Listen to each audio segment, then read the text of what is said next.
이제 오늘은 로마서 세 번째 시간입니다. 지난주에 이어 로마서 1장 1절에 나오는 세 단어 중에서 세 번째 단어인 이 택정함을 입다, 이것에 대해서 살펴보려고 하는데요. 자, 로마서 1장 1절입니다. 예수 그리스도의 종 바울은 사도로 부르심을 받아 하나님의 복음을 위하여 택정함을 입었으니, 여기 나오는 이 택정함을 입다라는 단어는 헬라어로 아포리조라는 단어인데, 이 단어는 합성어입니다. 이 따로라는 뜻을 가진 전치사 아포, 또 정하다라는 뜻을 가진 동사 호리조의 합성어인데요. 그렇기 때문에 이 단어의 원래의 뜻은 따로 떼어놓다, 또 별도로 구별하다, 이런 뜻을 가지고 있습니다. 이런 맥락에서 보면 이 로마서 1장 1절을 보다 원어에 가깝게 번역해서 읽으면 이렇게 읽을 수 있습니다. 하나님의 복음을 위하여 따로 구별되어진 부름받은 사도 그리스도 예수의 종 바울은, 저는 이 1절 말씀 속에서 바울이 그렇게 당당하고 또 누구에게도 부끄럽지 않고 꿀리지 않고 초라하지 않고 그런 멋진 삶을 살 수 있었던 비결이 이 1절 말씀 속에 다 담겨져 있다고 생각을 합니다. 바울은 자기 스스로를 어떻게 인식합니까?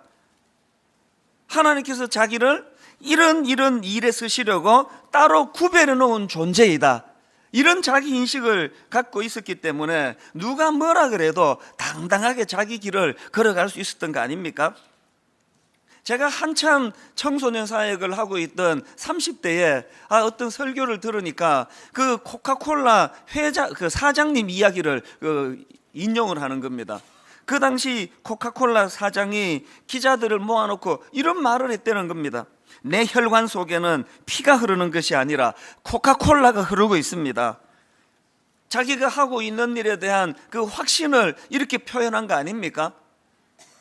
저는 그 30대 때 그 이야기를 들으면서 코카콜라 사장이 세계적인 회사 사장이어서 부러운 것이 아니라 적어도 자기가 하고 있는 일에 대하여 이렇게까지 확신하고 있는 그 모습이 참 부러웠습니다. 그 기도가 나오더라고요. 하나님, 저도 제가 하고 있는 이 일에 대하여 확신을 가지고, 실력도 없고 몸도 약하고 할 게 없어가지고 신학교 가서 목사하는 이런 인생이 아니고, 하나님께서 이 일을 위하여 저를 따로 떼어 구분하여 구별지어 저를 이 일에 쓰시려고 이 세상에 나를 보내셨다는 이 확신을 가지고 그렇게 목회하기를 원합니다. 30대 때 제가 그렇게 기도를 드렸던 기억이 나는데요. 감사하게도 50대가 된 지금 완벽하진 않지만 저도 그 코카콜라 사장님처럼 이렇게 고백할 수 있습니다. 내 혈관 속에는 피가 흐르는 것이 아니라 예수 그리스도가 흐르고 있습니다. 내 혈관 속에는 피가 흐르는 것이 아니라 예수 그리스도가 주신 사명이 흐르고 있습니다. 여러분, 우리 모두가 다 이런 자기 확신이 있다면 이 얼마나 우리 삶이 행복하겠습니까? 여러분, 근데 여기서 중요한 건요, 바울이 이 사실을 깨달아서 그렇게 확신에 찬 인생이 될 수 있었는데요, 언제 바울이 이걸 깨달았냐 하는 이 시차의 문제가 중요합니다. 갈라디아 1장 15절에 보니까 바울이 이런 고백을 합니다. 그러나 내 어머니의 태로부터 나를 택정하시고 은혜로 나를 부르시니가, 여기 나오는 이 택정하시고, 이게 오늘 본문 1절에 나오는 그 단어와 같습니다. 아포리죠. 그러니까 지금 바울이 뭐라고 이야기합니까? 하나님이 자기를 이 일을 위하여 따로 구별하여 택정해 놓으신 이 택정하심이 언제 이루어졌다고요? 그가 이 세상에 태어나기 이전에 어머니 뱃속에 있을 때부터 하나님은 그것을 확정하고 계셨는데, 바울이 그것을 자각한 건 언제입니까? 다메섹 도상에서 예수 그리스도를 만난 이후에 그걸 자각한 거예요. 인생은 바로 이 시차의 문제예요.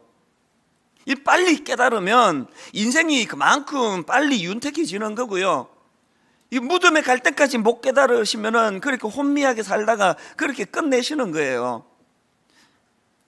우리가 잘 아는 예레미야 선지자도 마찬가지 아닙니까? 예레미야 1장 4절 5절을 한번 보십시오. 여호와의 말씀이 내게 임하니라 이르시되, 내가 너를 모태에 짓기 전에 너를 알았고 내가 배에서 나오기 전에 너를 성별하였고 너를 여러 나라의 선지자로 세워놓으라 하시기로. 하나님께서 지금 바울과 똑같은 말씀을 하고 계시는 거 아닙니까? 그런데 여러분, 그 사실을 인식하지 못하던 예레미야가 이 하나님의 확신 앞에 뭐라고 반응을 합니까? 6절을 한번 보십시오. 내가 이르되 슬프도소이다 주 여호와여 보소서 나는 아이라 말할 줄을 알지 못하나이다니. 여러분이 예레미야도 하나님 믿던 사람 아닙니까? 분명히 그가 하나님을 믿었지만 이 하나님의 택정하심, 따로 자기를 구분하여 이 일을 위하여 쓰시기로 하신 하나님의 뜻을 모르니까 그 놀라운 하나님의 말씀 앞에 슬프도소이다. 뭐 맨날 슬픈 거예요. 말씀이 아님해서 슬프고요, 이 자각을 못하면 말씀이 임해도 슬퍼요. 말씀이 임해도. 하나님께서는 확신을 가지고 예레미야에게 사명을 주시는데 정작 본인은 그 사실을 모르니까 그 가슴 벅찬 하나님의 꿈과 비전이 슬프게 들리는 겁니다. 이건 모세도 마찬가지 아닙니까? 출애굽기 3장 9절을 보십시오. 이제 가라, 이스라엘 자손의 부르짖음이 내게 달하고 애굽 사람이 그들을 괴롭히는 학대도 내가 보았으니 이제 내가 너를 바로에게 보내어 너에게 내 백성 이스라엘 자손을 애굽에서 인도하여 내게 하리라. 이 말씀 배경 다 아시죠? 하나님께서는 지금 애굽의 압제로 신음하는 이스라엘 백성들을 구원해 내시기로 작정하셨습니다. 그리고 놀랍게도 그 일을 행하는 과정에서 지도자로 모세를 선택하신 거예요. 모세를 택정하신 거예요. 모세가 그거를 모르니까 뭐라고 응수합니까? 11절 모세가 하나님께 아뢰되 내가 누구이기에 바로에게 가며 이스라엘 자손을 애굽에서 인도하여 내리이까. 이거 예레미야랑 똑같은 반응을 지금 보이고 있는 거 아닙니까? 오늘 여러분은 어떻습니까? 하나님께서는 여러분 인생의 확신을 가지고 여러분이 어머니 뱃속에 있기 전서부터 택정하여 이 일을 위하여 여러분을 이 땅에 예비하여 보내주시는데 맨날 하는 소리가 뭐예요? 모세처럼 내가 누구이기에 그런 일을 할 수 있습니까? 내가 제일 답답한 사람은요, 모든 그런 권한과 역할과 그런 사명을 다 부여해 주는데도 내가 누구이기에 그런 일을 합니까? 이거는 우리의 모습이 아니기를 바랍니다. 모세처럼 예레미야처럼 혼미하게 자기를 인식하고 있던 그들도 하나님 손에 붙잡힘 받고 하나님이 그들에게 말씀으로 가르쳐 주시니까 나중에 여러분 이 택정함의 비밀을 깨달았던 모세와 예레미야가 얼마나 아름답게 위대한 지도자로 쓰임 받았던 거 다 아시잖아요. 아마 주변의 사람들도 놀랐겠지만 당사자 본인들이 제일 놀랐을 거예요. 맨날 이런 나약한 소리만 해대던 내가 누구이기에 그런 일을 하겠습니까? 이런 초라한 삶을 살던 자기들이 그렇게 멋진 지도자로 쓰임을 받으면서 얼마나 놀랐겠습니까? 사실 여러분, 사실 저도 저에게 좀 놀라고 있습니다. 학교 다닐 때 주목받은 게 하나도 없고 공부도 그렇게 썩 잘 못하고 아주 못한 건 아닙니다 라고 말할 수밖에 없는 저를 이해해 주시기를 바랍니다. 두드러질 게 하나도 없는 저였지만요, 지금 제가 이렇게 쓰임 받는 게 신기해 죽겠습니다. 제가 제 인생에 대하여 신기한 게 이게 뭘 의미하겠습니까? 제가 제 의지로 영위하는 목회 길이 아닙니다. 저는 여러분들이 저를 보시면서 제가 전하는 메시지에도 은혜를 받으셔야 되지만 저 자신을 보고 은혜 받으시기를 바랍니다. 야, 저 사람도 저렇게 확신을 갖고 쓰이는 거 보니까 하나님이 대단한 분이긴 대단한 분일세. 그럼 나도 쓰이겠네. 우리가 자기 인식을 제대로 할 때 하나님이 택정함을 이 일을 위하여 쓰시려고 따로 예비해 두신 이 하나님의 택정하심의 비밀을 자각하는 그 순간이 이게 영적으로 철이 드는 순간이에요. 맨날 그냥 권사님이라 그러면서 장로님이라 그러면서 내가 누구기에 이런 소리나 하고 있는 초라한 그 자리를 떨치고 좀 철든 하나님의 자녀가 되기 위해서는 이 택정함의 비밀을 깨달으셔야 됩니다. 이게 왜 중요한가 하면요, 여러분 그 빅터 프랭클 박사 아시죠? 2차 대전 때 유태인 수용소 아우슈비츠에 갇혔다가 겨우 살아났던 그 정신의학자 아시지 않습니까? 나중에 그가 이런 말을 했습니다. 유대인 수용소에서 보니까 몸이 튼튼하고 머리 좋은 사람이 살아남는 것이 아니라 삶의 의미를 가진 사람이 살아남더라. 저는 이 메시지가요 얼마나 저에게 도전을 줬는지 모릅니다. 다시 한번 들어보세요. 유태인 수용소에서 보니까 몸이 튼튼하고 머리 좋은 사람이 살아남는 것이 아니라 삶의 의미를 가진 사람이 살아남더라. 여러분, 이 빅터 프랭클 박사의 이 메시지를 우리 마음에 담고 그 하나님께 우리가 구해야 될 거 이겁니다. 하나님, 저도 제 삶의 의미를 깨닫기 원합니다. 하나님, 저도 하나님께서 이 일을 위하여 저를 따로 구별된 인생으로 택정하신 그런 존재임을 내가 자각하기를 원합니다. 이 자기에 대한 올바른 인식에서부터 인생이 시작이 되는 거예요. 여러분, 이 소원이 여러분에게 있다면 이사야 37장 32절의 법칙을 잊으시면 안 됩니다. 이는 남은 자가 예루살렘에서 나오며 피하는 자가 시온산에서 나올 것임이라. 만군의 여호와의 열심히 이를 이루시리라. 저는 제가 은혜 받고 목회자가 되기로 결정하고 오늘에 이르기까지 이 구절 말씀이 내 혈관 속에 흐르기를 원합니다.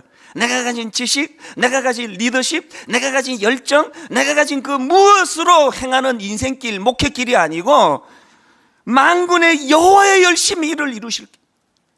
나는 부족한데, 나는 리더십이 없는데, 나는 자격이 없는데, 이런 나를 향하신 만군의 여호와 하나님의 열심. 바울이 이 법칙을 깨닫고 나니까 여러분 고린도전서 15장 10절에서의 이 확신을 보십시오.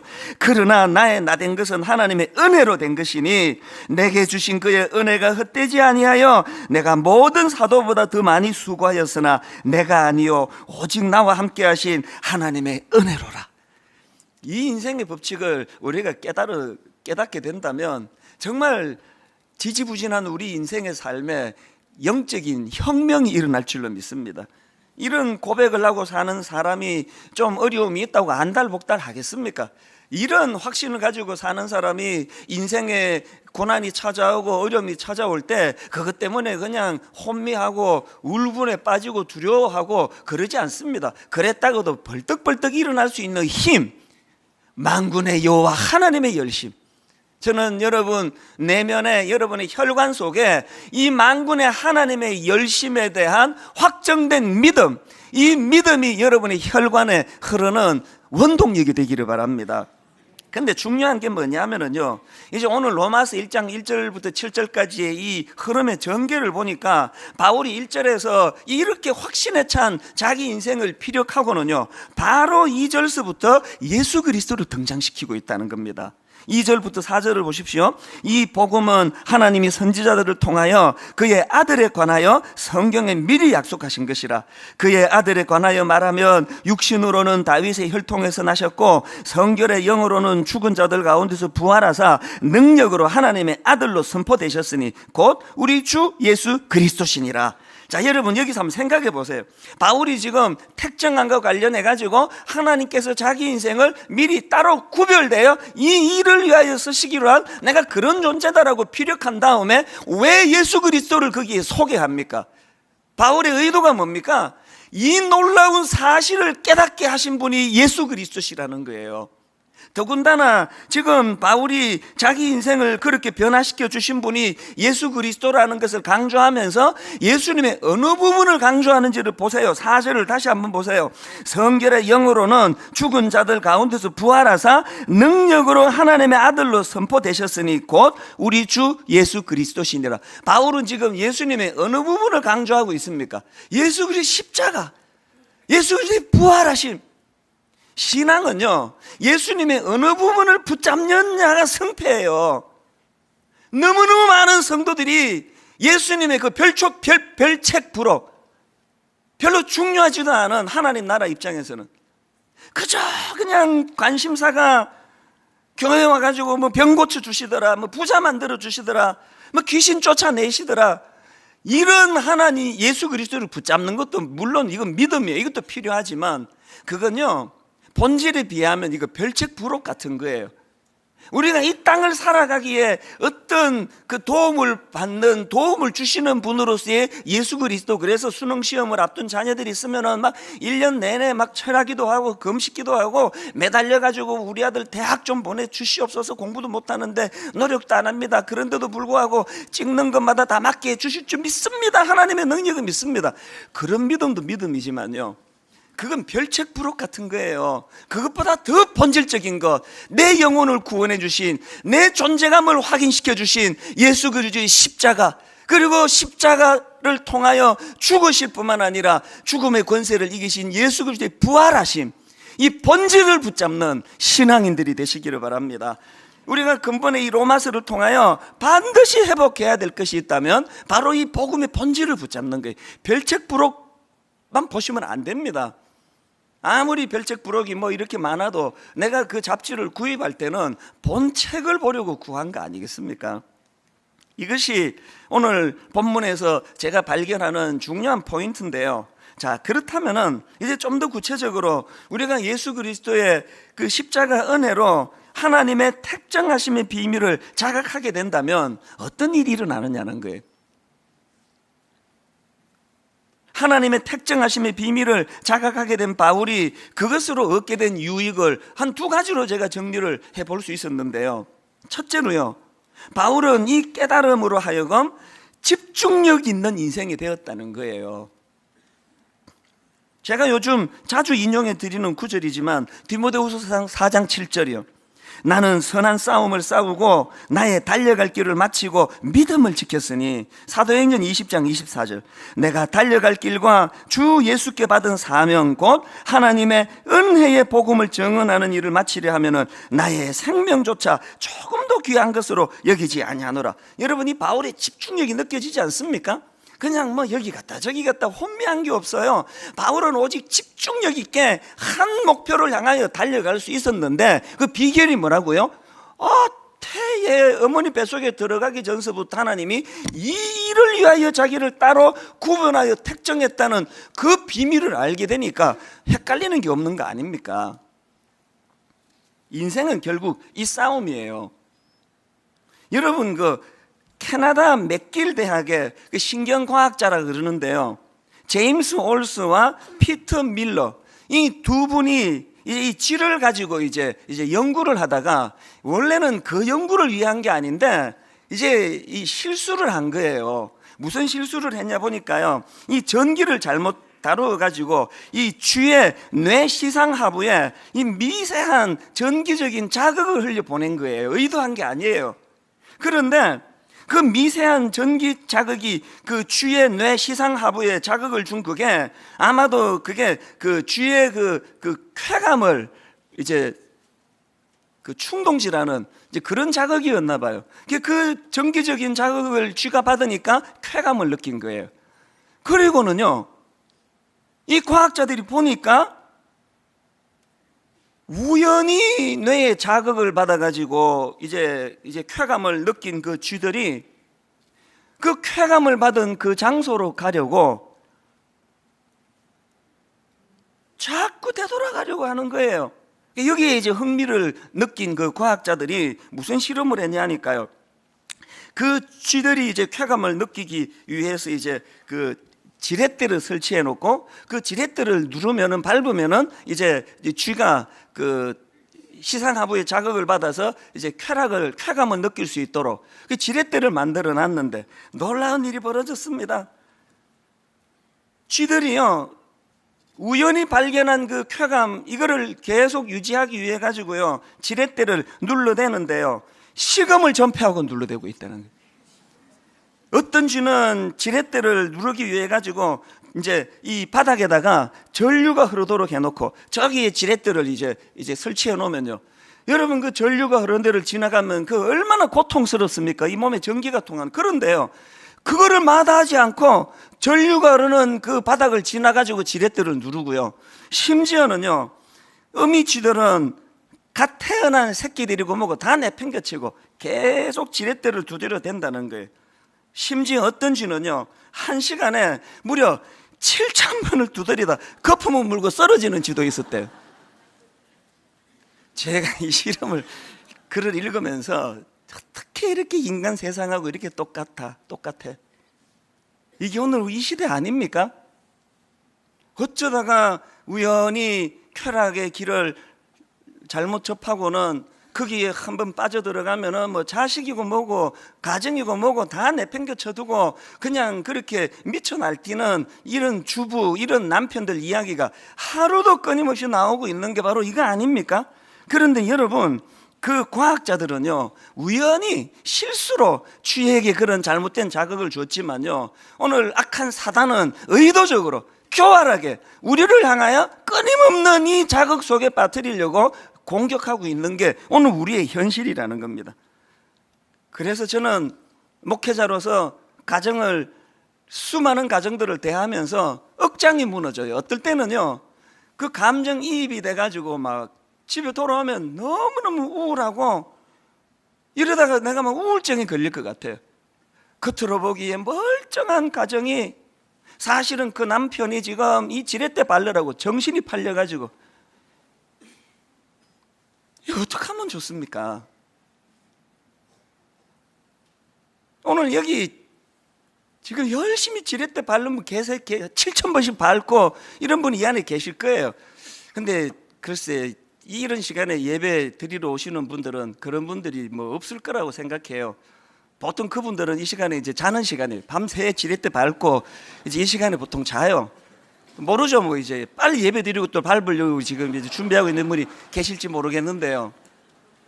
여러분, 우리가 그 실험실에 있는 그 쥐꼴, 그러니까 어떻게 쓰든지 그냥 뭐 신분이고 뭐고 어미쥐로스에 뭐 다 망가가고 막 전기가 통하든 말든, 저는 오늘 하나님께서 저와 여러분에게 은혜를 주셔서 바울이 갈라디아 1장 15절에서 고백했던 것처럼 우리가 그런 시시한 그냥 지렛대나 밟으며 쾌락이나 누리려고 사는 인생이 아니고, 하나님께서 내가 어머니 뱃속에 있을 때부터 나를 택정하셔서 따로 구별하셔서 사명을 위하여 나를 이 땅에 부르셨다는 이 사명이 자각되는 은혜가 있기를 바랍니다. 우리가 바울을 통해 대리로 그 인생을 들여다볼 수 있는 거 아닙니까? 이 인생의 사명이 있으면요, 쾌락의 지렛대가 유혹이 되지 않는다는 거예요. 저는 우리 성도님들에게 상처도 많이 받지만 또 우리 성도님들에게 은혜를 참 많이 받습니다. 지난 송구 영신 예배예요. 제가 이제 한 송구 영신 예배를 한 달 정도 앞둔 12월 초라고 기억하는데, 월요일에 내가 이제 등산을 하다가 무슨 생각이 들었냐 하면은 이제 송구 영신 예배가 또 다가오는데 이 귀한 성도님이 그 늦은 밤에 은혜 받겠다고 오시는데 그냥 맨날 똑같은 그런 설교 이거 말고 하나님 좀 은혜 좀 주세요.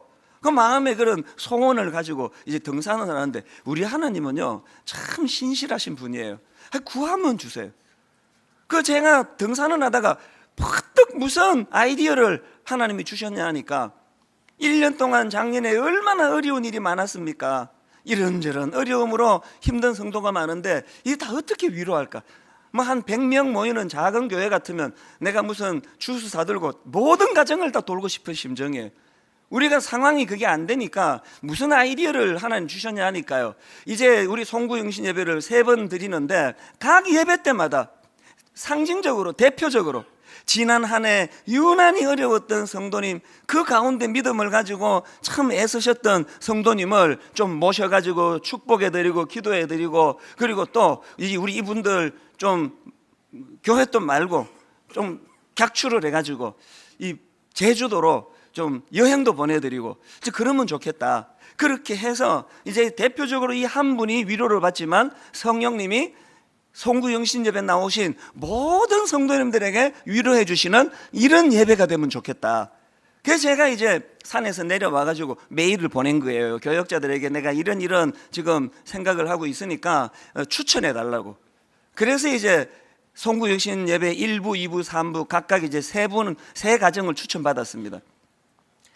그 가정 중에 일부의 단으로 초청해서 기도해 드렸던 가정이 어떤 가정인가 하니까요, 이 젊은 부부인데요, 아기가 태어났는데 50일째 되던 날 원인 모를 열이 나가지고 이제 그것으로부터 시작이 돼가지고요, 알고 봤더니 그 어린 아기가 신경모세포종이라고 하는 일종의 그 암, 그 어린애가 항암 투쟁을 하는 1년 내내 그렇게 수고를 했던 그 부부예요. 많이 울더라고요, 그 젊은 부부가.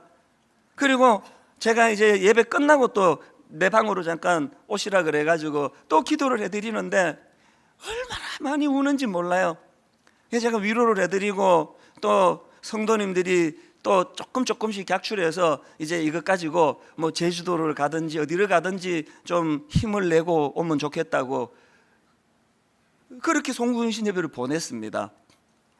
시간이 좀 지나고 제가 궁금해서 그 아이가 지금 이제 또 그 항암 중이니까 어떻게 됐나 궁금해서 제가 연락을 했는데요.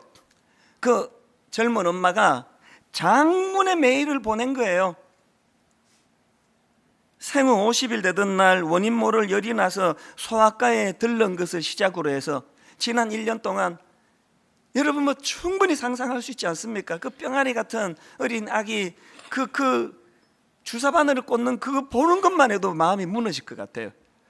너무너무 가슴 아픈 일들이 많이 피력이 됐는데요.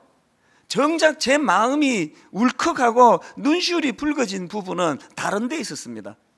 그렇게 길게 본인이 어렵고 힘들고 아팠던 것들을 쫙 묘사를 하고 맨 마지막 부분에 이런 대목이 나오는 거예요. 지나지 않을 것 같던 시간이 지나갔고 슬프고 우울할 것만 같던 시간이 감사로 채워졌습니다. 모두 나열할 수 없을 만큼 많은 감사의 내용이 내 삶에 가득합니다. 제가 이 대목에서 마음이 무너졌어요. 왜? 오늘 이 시간에도 이 자매님뿐만 아니고 너무너무 많은 우리 교회 성도님들이 남편의 외도 때문에, 자녀의 일탈 때문에, 건강을 다쳐 병을 만난 것 때문에, 취업이 안 되는 것 때문에 오늘도 고통 중에 있는 수많은 성도들이 거기에 무너지지 않으려고 안간힘을 다해 하나님 은혜를 붙들 때 그 과정을 되돌아보니까 아픔만 있었던 게 아니네요. 고통만 있었던 게 아니네요. 거기에 하나님 은혜가 있었네요. 그래서 감사로 내 인생이 채워져 있습니다. 이렇게 고백하실 수많은 성도들이 또 올려지니까 눈시울이 붉어지더라고요. 여러분, 아프리카로 달려가야만 사명자가 아닙니다. 오늘 내 삶, 내 가정, 내 주변에 남들은 알지 못하지만 나만이 갖고 있는 무거운 인생의 짐 다 털어버리고 싶지만 하나님이 내게 택정함의 비밀을 주셨기 때문에 이 가정을 지켜내려고 애쓰고 수고하시는 모든 주님의 자녀들이 다 사명자인 줄 믿으시기를 바랍니다. 우리에게 이 사명이 회복이 돼야 된다는 겁니다. 그런가 하면 두 번째로 하나님의 택정하심의 비밀을 자각하게 된 바울의 두 번째 유익이 뭐냐 보니까 그것이 바울로 하여금 이 구별된 삶을 살게 만들었다는 것입니다. 이 7절 말씀에 저는 이 뉘앙스가 참 의미가 있다고 보는데요. 7절을 보십시오.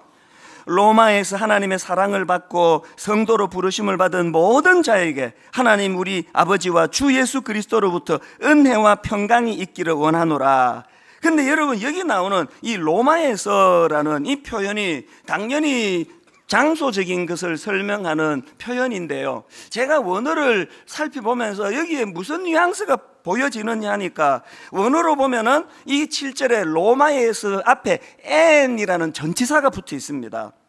그런데 이 n이라는 전치사는 무슨 뜻이냐 하니까 우리말로 치면 무엇으로부터 또 무엇에서 이런 뜻을 가지고 있는 전치사예요.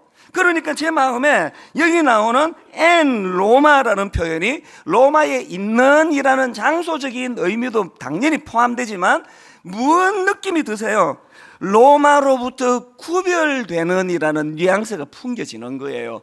그러고 보니까 바울이 5절에서도 6절에서도 7절에서도 계속 이 n이라는 전치사를 사용하는 겁니다. 5절 중반에 한번 보세요. 모든 이방인 중에서 믿어 순종하게 하나니, 여기 보면은요 모든 이방인 중에서라는 표현 앞에 n이라는 전치사가 있어가지고 n 모든 이방인 이렇게 돼 있습니다. 어떤 뉘앙스입니까? 다른 이방인들과 구별된 존재를 지금 강조하는 거 아닙니까? 6절에 나오는 말씀도 마찬가지예요. 너희도 그들 중에서 예수 그리스도의 것으로 부르심을 받은 자니라. 여기 나오는 이 그들 앞에도 n이라는 전치사가 붙어 있습니다. 그들로부터 구별된 상태로서 사실 여러분 뭐 이런 거다 설명할 필요도 없이요, 7절에 나오는 이 성도로 부르심을 받은 할 때 이 성도라는 표현 자체가 그렇습니다. 이 성도라는 단어는 원어로 하기오스라는 단어인데, 이 단어는 성결, 거룩, 구별 이런 뜻으로 사용되는 단어예요. 그래서 뭐 미숙한 사람들은 뭐 장로님 제일 높고, 그 다음에 권사님, 그 다음에 집사님, 이것도 저것도 없는 사람은 성도, 제일 낮은 사람은 성도라 부르는 이런 잘못된 생각을 하는데 아주 잘못된 생각이에요. 여러분, 장로라는 호칭보다, 권사라는 호칭보다, 집사라는 호칭보다 성도라는 호칭이 가장 아름다운 단어예요. 여기에 내가 성도 이찬수 이렇게 표현한다 할 때 무슨 뉘앙스가 있습니까? 몸은 비록 내가 로마 타락한 그 땅, 로마가 성적으로 타락해서 망했다는 얘기를 하잖아요. 몸은 타락한 로마에 내가 발 담고 살아가지만 나는 로마로부터 구별된 존재, 이게 성도예요. 저는 분당 우리 교회 모든 성도님들, 여러분이 여러분 자신을 어떻게 인식해야 되느냐?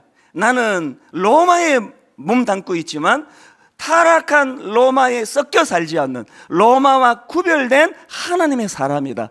이런 자기 인식이 있는 여러분들 되시기를 바랍니다. 제가 최근에요, 너무너무 민망한 일을 겪었는데요, 이제 이 선교단체에서 수고하시는 목사님들은 사례비도 열악하고 일은 많고 수고를 많이 해요. 제가 아는 선교단체에서 수고하는 우리 후배 목사님들을 좀 제가 초청을 해서 내가 밥 한번 사겠다, 또 영화도 보여주겠다, 이제 그런 거예요. 우리는 이제 술 담배를 안 하니까 뭐 최고의 대접은 밥 사주고 영화 보여주는 거, 뭐 그게 최고예요. 이제 막 너무 거기에 이제 열받으면 이제 커피까지 사주면 이건 완벽한 이제 이 대접이 되는데요. 그날 제가 이제 밥도 사주고 영화도 보여주겠다고, 그러니까 좋다고 이제 후배들이 왔어요. 맛있게 밥을 먹고요, 영화를 보러 갔는데 이 영화가 이게 사람을 죽이는 영화예요. 얼마나 폭력적인지, 그냥 뭐 조폭들이 그냥 사람을 뭐 죽였다 이 정도만 묘사해도 되는데 그렇게 상세하게 그 죽이는 걸 묘사할 필요가 있습니까? 막 하여튼 막 피가 튀고 막 그냥 막 칼 막 나오고 막, 그리고 또 막 성적인 묘사가 막 얼마나 그냥 이게 무슨 뭐 포르노 보는 것 같아요.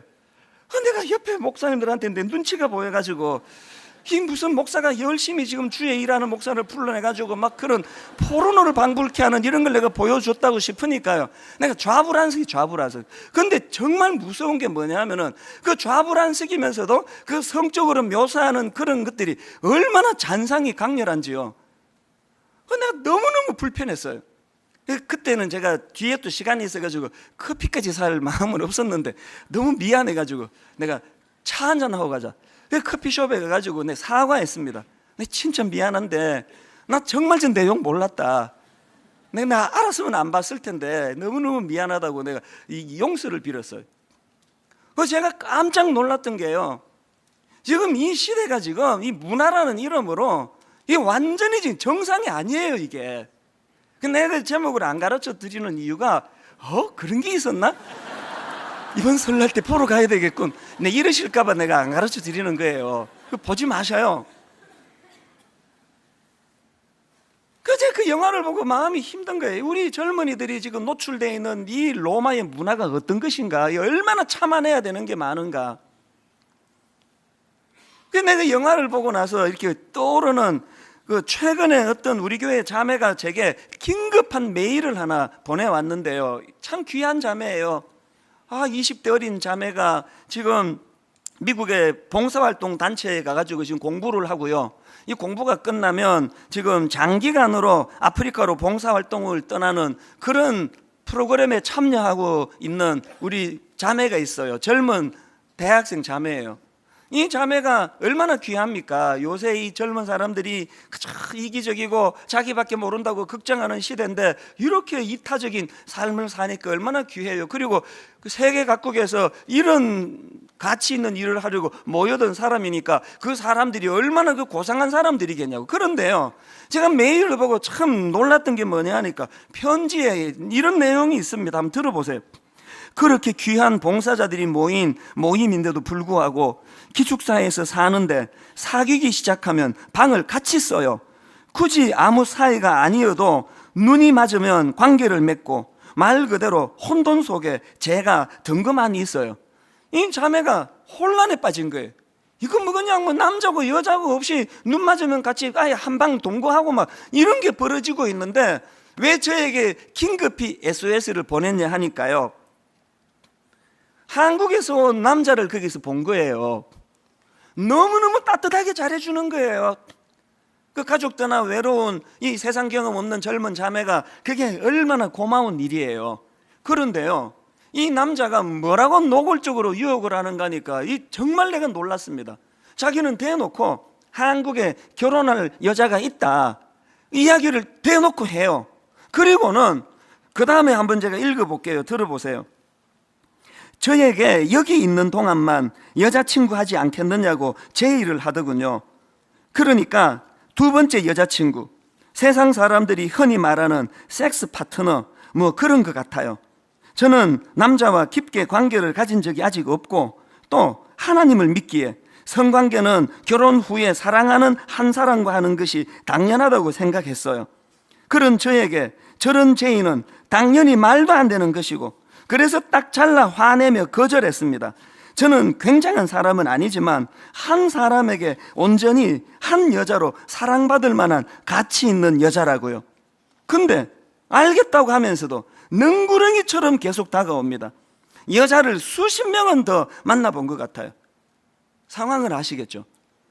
이 자매가 왜 저에게 긴급히 SOS 메일을 보냈느냐 하니까 그 다음 한번 들어보세요. 문제는 제가 무언가 이상한 건 알겠는데 이 사람이 나쁜 사람처럼 안 느껴져요. 그래서 제가 괜히 좋은 사람을 제 잣대로 평가해 버리는 것 같은 생각이 들어요. 항상 교회 안에서 부모님 울타리 속에서 지내던 터라 제가 너무 순진해요. 이런 세상이 있는 줄 미처 몰랐습니다. 위험한 사람이라는 걸 잘 알고 관계를 진척시키면 남는 건 낮아진 자존감 뿐일 거라는 거 아는데도 끌려요. 조금만 더 있으면 그냥 무너져 버릴 것 같아 지푸라기도 잡는 심정으로 목사님께 글을 남겨요. 딸이라고 생각하시고 따끔하게 한마디 해주세요. 내가 여러분이 마음이 아픈 거예요. 여러분이 자기 가치관을 지켜내려고 이 자매가 그렇게 몸부림치고 노력하는데 능구렁이처럼 다가오는데 마음이 흔들린다는 거예요. 이거 어떻게 하면 좋습니까? 이게 여러분이 한 자매의 문제입니까? 오늘 이 세상 가치관은요, 대놓고 나 결혼한 여자 있다. 옛날에 우리 때도 이런 저질들이 있었지만요, 최소한의 양심은 있어서 그 숨기고 그런 짓을 숨기고 이 대놓고 나 결혼한 여자 있다. 근데 난 그냥 너랑 성적으로 쾌락을 즐기고 싶은 거다. 어떤 책임도 지지 말고 즐기자는 거예요. 이런 로마에 우리 자녀들이 지금 노출이 돼 있습니다. 어떻게 하면 좋겠습니까? 왜 여기에 우리 신앙 가진 젊은이들이 다 무너집니까? 여러분, 저는 그래서 이렇게 하나님 앞에 기도합니다. 아버지, 이제 분당 우리 교회 이 로마서를 선포할 때, 로마서를 가지고 말씀을 나누어 볼 때, 하나님, 누가 병 나았답니다. 누가 기도해서 무슨 아들이 좋은 대학 갔답니다. 누가 기도해가지고 부자 됐답니다. 이런 별책 부록을 붙잡는 신앙인이 아니고, 아버지 복음의 본질, 예수 그리스도의 십자가, 예수 그리스도의 부활하심, 내 영혼을 주장하시는 주님의 복음을 붙잡는 교회가 되기를 원합니다. 우리 어른들이 먼저 이 능력을 경험하셔야 돼요. 수많은 이 로마에서 일어나는 타락한 유혹 가운데 내가 복음 대신 예수 그리스도를 본질을 붙잡았더니, 그래서 혼미한 내 인생에 따로 구별하여 어머니 뱃속에서부터 이 일을 위하여, 이 가치 있는 일을 위하여 나를 택정하여 보내주신 그 하나님의 신비를 내가 경험했기 때문에 나는 변질될 수 없다. 나는 로마에 몸담고 살지만 나는 로마에 속한 인생이 아니다. 어른인 저와 여러분이 먼저 이 확신을 경험하게 되시기를 바랍니다. 이 확신을 가지고 자녀에게 가르쳐야 돼요. 네가 그 저질 남자 유혹을 이겨내는 걸 목표로 삼지 말고 그 남자를 변화시켜라. 그 썩어 빠진 가치관을 가진 그 남자가 얼마나 결혼할 그 여자에게 더럽고 무서운 죄를 짓는가를 네가 자각시키고, 그래서 로마를 네가 변화시켜라. 여러분, 이 꿈을 다 잃어버린 게 한국교회예요. 그저 한국교회 이제 사고 안 치고 문제 안 생기고 현상만 유지하면은 더 이상 바랄 게 없는 것 같은, 저부터 회개합니다. 하나님, 이 세상에 위축되지 아니하고 저는 어머니 뱃속에서부터 따로 이 사명을 위하여 구별되어 주님께서 관리해 주신 특별한 하나님의 사람입니다. 아버지, 제가 그저 죄 안 짓고 은퇴할 때까지 사고 안 치는 그것을 목표로 하는 목사가 아니고, 이 타락한 로마를 뒤집어 놓고 로마를 변화시키고 복음이 그것을 가능케 한다는 이 확신을 전파하는 종이 되기를 원합니다. 그런 성도님들이 모인 교회가 되기를 바랍니다.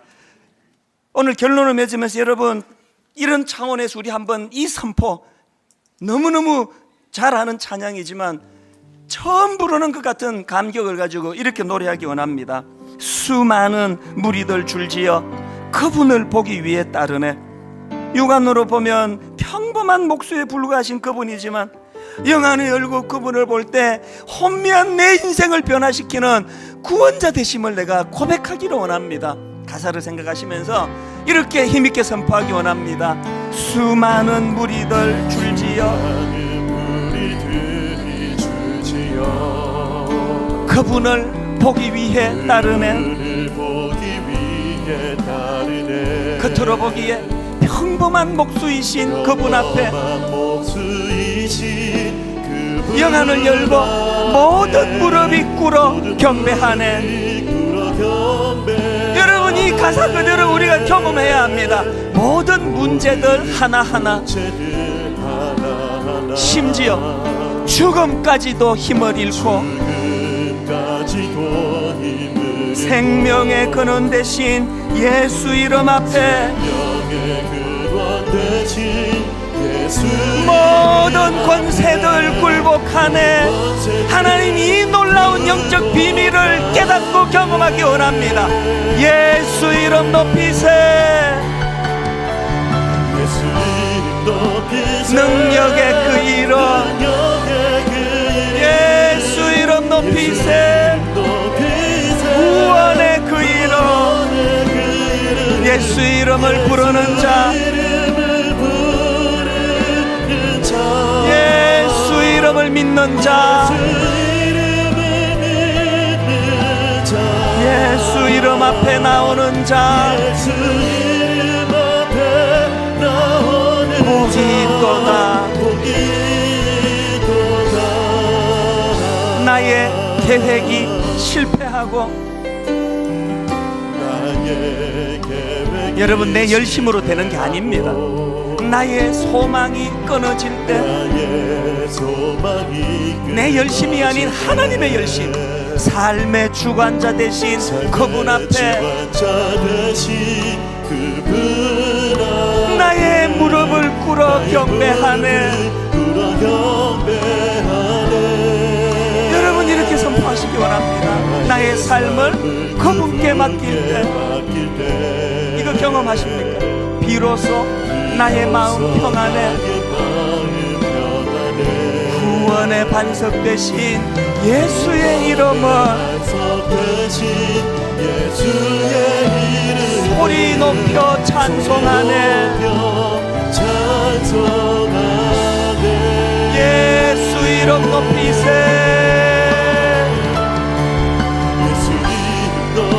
능력의 그 이름, 예수 이름 높이세. 구원의 그 이름, 예수 이름을 부르는 자, 복음 대신 예수 이름을 믿는 자, 복음 대신 예수 이름 앞에 나오는 자, 복이 있도다. 우리 같이 기도할 때, 하나님, 제가 그 마귀의 실험실에 있는 그 쥐 같은 꼴입니다. 그 지렛대를 밟으려고 7,000번씩이나 밟다가 뒤로 꼬꾸라지는 그 꼴이 오늘 저의 모습입니다. 하나님, 이 무서운 유혹으로 이겨낼 수 있는 유일한 비결이 있다면 예수 그리스도를 통해 내 인생에 사명이 있다는 것, 따로 구별되어진 존재라는 사실을 인식하는 겁니다. 내가 먼저 이 인식을 회복하고, 아버지 내 자녀들 살려주옵소서, 아버지 우리 아들 살려주세요, 우리 딸 살려주세요. 로마에 섞여 살고 있는 저들이 지금 감당할 수 없는 유혹 속에 빠져 있습니다.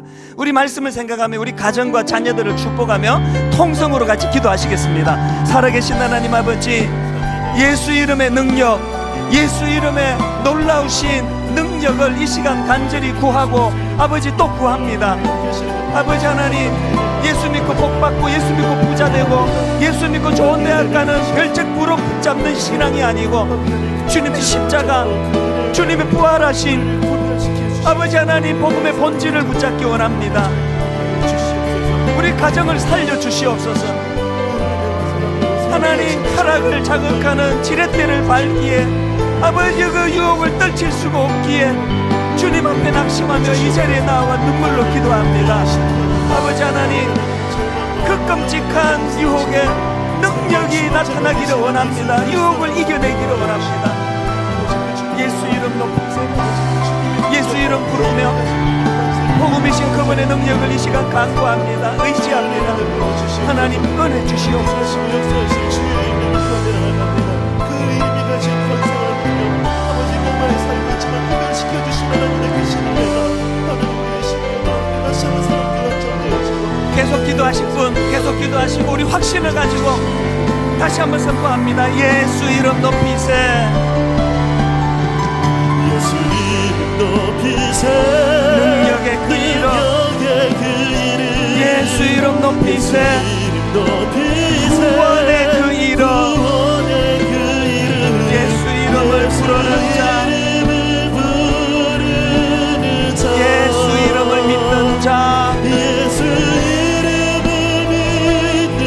예수 이름 앞에 나오는 자,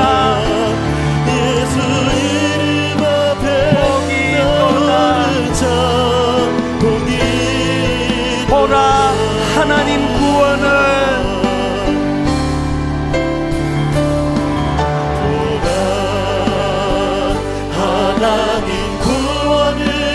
보라 하나님 능력을, 너희를 위해서 싸우시는 주의 손을 보라.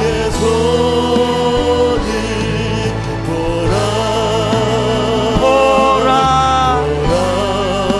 하나님 구원을,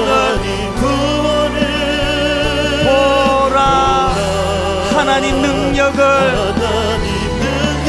너희를 위해서 싸우시는 주의 손을 보라. 우리 다 자리에서 일어나셔서 보라, 너희는 두려워 말고, 보라 너희를 인도한 나를, 보라 너희는 지치지 말고, 보라 너희를 구원한 나를. 여러분 이렇게 선포하실 수 있습니까? 너희를 치던 적은 어디 있느냐?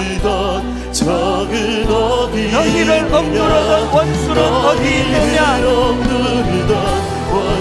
복음의 능력을 믿으며 선포하십니다. 보라 하나님 구원을, 보라 하나님 능력을, 너희를 위해서 싸우시는 주의 손을 보라.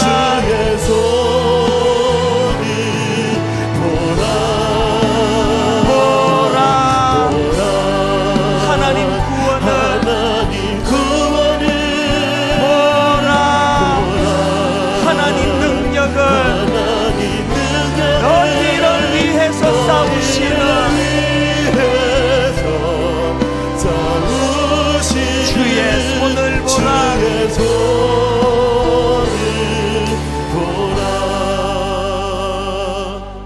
내가 달려갈 길과 주 예수께 받은 사명, 곧 하나님의 은혜의 복음을 증언하는 일을 마치려 하면은 나의 생명조차 조금 더 귀한 것으로 여기지 아니하노라.